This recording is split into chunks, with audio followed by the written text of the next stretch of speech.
Thank you, Deputy Speaker, and thank you to the member for Fisher for raising this motion. I do know that these are issues that he's been concerned about for a long time and that he has been working on for a long time. And unfortunately, we didn't see much action on these really important issues from the previous Liberal National government during their 10 years in office. So there is a lot of work to be done. And I would indeed hope that all members in this place recognise that there are serious harms associated with social media platforms, including where perpetrators and domestic family violence lurk. There is vital work to be done to ensure we reduce the harms associated with the use of social media. And unlike the previous Liberal National government, our government is up to the challenge. We see the challenge and we are working on the challenge of technology-facilitated abuse on a number of fronts.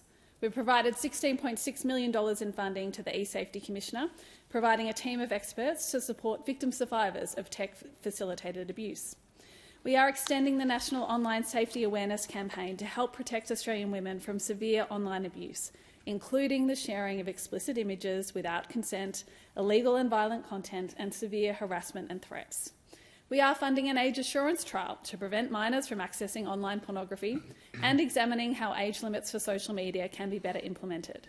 Just this week, the Attorney-General announced new laws to ensure people who share deepfake pornography face serious issues. So there are a number of fronts on which we are working, and this isn't a challenge that Australia is grappling with alone.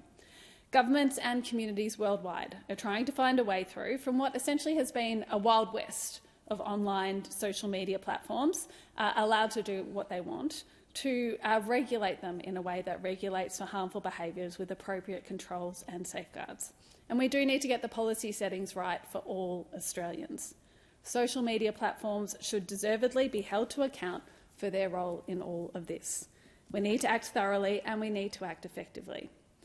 And we do also need to make sure that as part of that action, we are making sure we're not exposing people, especially young people, to privacy risks. And there are risks with big tech being provided with people's identity data and private data.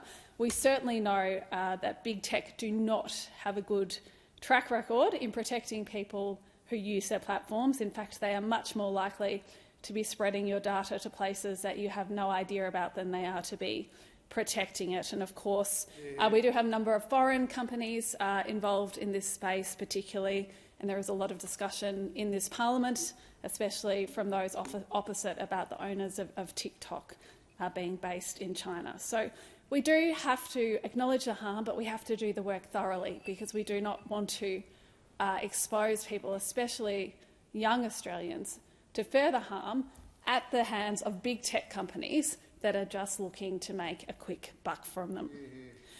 And so I do look forward to working with the member for Fisher and the member for Flinders and other members of the parliament as part of the new inquiry our government has initiated into the influence and impacts of social media on Australian society, and which I will chair. Our inquiry will seek to hear from a range of experts, as well as media and social media outlets.